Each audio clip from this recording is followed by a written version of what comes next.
Hello, hello, hello. This one, I know you guys are like, where are you? Where have you been? You're running late. I know, and I apologize for that. But I absolutely had to get this out today because this is something that we have been encountering a lot, and that is medical gaslighting. I keep hearing people talk about this is what's happening to them, and we're going to talk about it today because I don't think that you know that it is actually happening to you, because I think if you knew, you probably wouldn't put up with it and you would do something else. Because have you ever gone to a doctor's office, a provider, what have you, and you talk to them about a concern and they either don't address it or they kind of dismiss and say, oh, you're fine, you'll be okay? That is a form of medical gaslighting. And it can look all different types of ways. And so that is what we're going to talk about today, because healthcare can be better. It should be better. And there are certain things that you shouldn't put up with. So we're going to talk about what medical gaslighting is, what it looks like, how it affects you, because it really can negatively affect your health. And we're going to talk about the different ways that it does that, and then what you can do, because we are always all about solutions. So what can I do about it? Hello and welcome to my channel. I appreciate you tuning in. I am Dr. Ashley Booth. I'm a board certified family medicine physician, and I'm also the owner of Healing Beyond the Stethoscope Primary Care. I provide practical health tips and tools that you can use in your everyday life, because what I understand is that your life ultimately affects your health. If this is your first time watching or you are a continual watcher, I love it. Thank you. A lot of times I can't tell who's watching and when and all of that, but I promise you, if you send me a shout out and you say hello, you tell me where you're watching from, all that kind of stuff, I'll definitely get back to you. And I appreciate you for watching. Also, share. Sharing is caring. So let the people know, hey, she's on, she's talking about something that is important and that you may experience. So let's just get into it. Like medical gaslighting, what exactly is that? Like I said, it's one of those, like the definition of it says that when a provider refuses to listen to your concerns or address your concerns or take them seriously. That is kind of like the medical definition. Okay, and that's like the definition that they have out there and that's working. I feel like it shows up in a lot of different ways. And I'm going to tell you, this is one of the ways that I've heard someone tell me recently how it showed up for them. They went in, they talked to the provider about what their concern was. The doctor says, you know what? I'm not dealing with this today. And they left. Now, when they told me the situation from their point of view, I didn't see anything terribly egregious as to why that provider would just be like, you know what, I'm done. But that is what happens. So, someone, you're trying to tell them what's going on, they're like, nope, I'm not doing that today. Okay. You go in and you say, listen, I have this going on, and they don't even really talk about it. They talk about something else. So you go in and you talk about your knee, they talk about your mammogram. They don't even talk about your knee. That could be, so they're kind of like not even talking about it, doing something else. They can ultimately just dismiss your concerns altogether. You say, you know what, I've been having this stomach pain. This is what's been going on. And then they say, oh, you know what, it's all right, don't worry about it. It's not that big a deal. And they don't do any additional testing. They don't say, well, we're going to continue to watch it, and then if it doesn't get better, this is what we're going to do. You don't really get a plan except for, you know what, it's fine, you'll be okay. Right? So those are some of the things that people are experiencing. To me, it's not only dismissing your concerns, it's also like these expectations.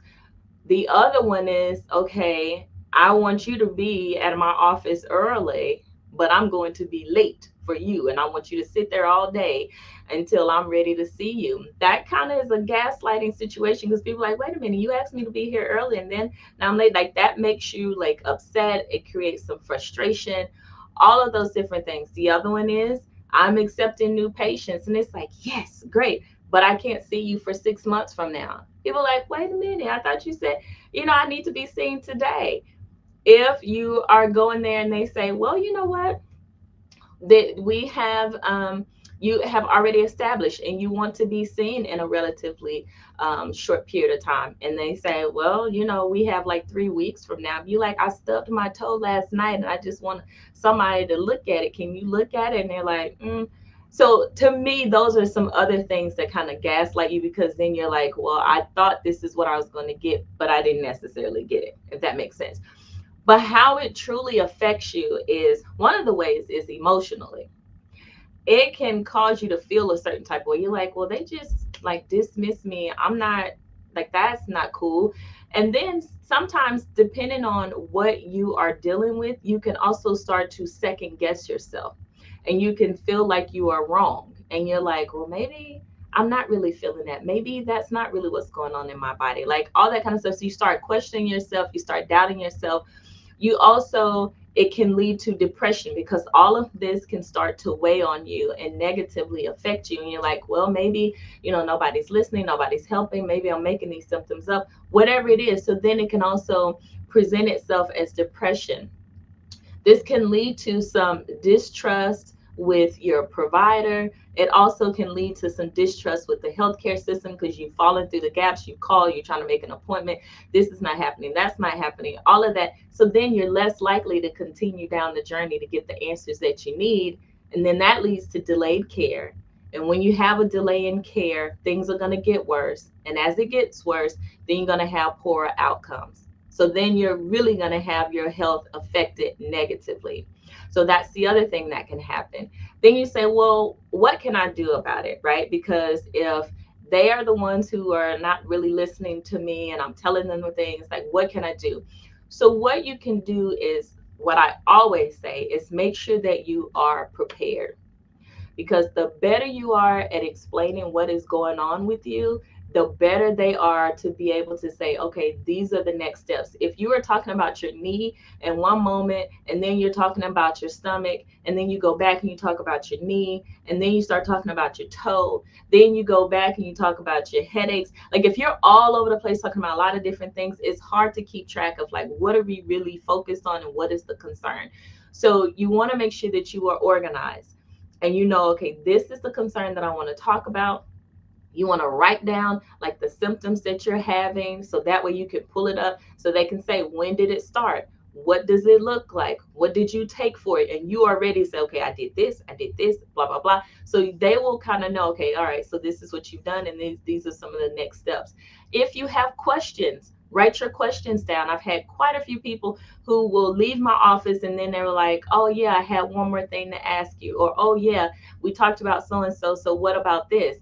So you want to make sure that you, or I have some people who will sit down and say, man, I had one more thing I wanted to ask you. And I was like, what was it? And they're like, I don't remember. So you want to make sure that you have all of your questions written down. Like I tell you, take that phone. Your phone is your best friend in that situation, because you can put all of that stuff in there, because you're always probably going to take your phone to your doctor's office and wherever you go. So then you want to make sure you put that information in there so you can quickly access it, and you'll have it right there at your fingertips.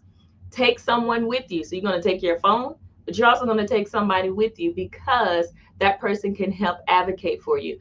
If they can't physically come into the office with you, you take your phone, they can still be with you, because you can call them, you can FaceTime, whatever, and you can let your person know, let the doctor or your nurse who's taking care of you, hey, I have a family member that I want to join in, so that way they can help me explain what's going on, or I just want them to listen, whatever it is. So that way they can help get your point across. And sometimes they will speak up for you when you feel like you can't speak for yourself. And they'll say, well, I also saw this, or what about this? So that way that'll help you. Express your concerns to them again. You're organized, you have all that stuff. You tell them again, listen, my knee is hurting and I want to know, like, what's going on with this? What do I need to do? If you have expressed it to them again and they're still like, oh, it's not that big a deal, oh, don't worry about it, then that's when you need to go ahead and find you someone else. Get a second opinion. There is nothing wrong with getting a second opinion. Finding a provider that makes sense for you, a provider that you can partner with, so then they can help you kind of figure out what's going on. And you want to keep looking until you find that somebody, right? Your health is very important. So the person who is involved with this with you needs to be somebody that you trust and that you can talk to about whatever it is that is going on, and you trust that they are going to get those answers for you. Because you don't have to take this. You don't have to take this level of care. this level of, honestly, is a form of abuse, because healthcare can be better and it should be better. And that's why we do things a lot differently in my office, because we understand that these are the things that are happening out there for people. And I'll be honest with you, I'm a primary care doctor. I know a lot of things, but I also know that I don't know some things. And that's why specialists are there. So I know that we're going to need some help, but my job is to help you get some answers, whatever that looks like. So I may say, you know what, I don't know the answer to this. However, this is the plan to get to the answers, because that's what you want. You want the plan. A lot of people are like, man, I don't know what I just don't know what we're going to do and all this stuff. And I sit down and I talk to them about it. We still don't have a, this is exactly what we're going to do to make sure that this doesn't happen again. But we do have something in place to help us either figure it out or to help get some relief. And a lot of times people are like, man, I feel so much better because at least we have a plan, because that's what you want. You want somebody who's saying, okay, if this doesn't work, then this is what we're going to do. If this doesn't work, then this is the next step, because you want peace of mind. And peace of mind helps you with that whole issue of like depression and all of that. You don't have to worry about that, because somebody listened to me, somebody cares about me, somebody is going to do something about this and make sure something gets done. Someone is going to follow up so that I can be better. You want to be better. That's the whole reason why you do that. And as a primary care doctor, my job is prevention. So to prevent a lot of things from happening. And it's either prevent it from happening in the first place or prevent it from getting worse. So that's what you want. You want to get someone on your team. If you are still in need of a primary care doctor that you can partner with, and you're in the Savannah or South Carolina area, be sure to look us up, because we are licensed for Georgia and South Carolina, and we're still accepting new patients. And it is not going to take you 6 months to get in to see us.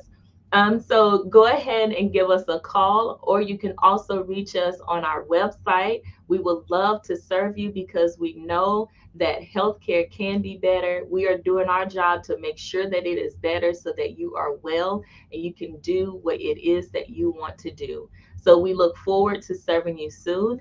Until next time, we are wishing you very much, much healing. Take care.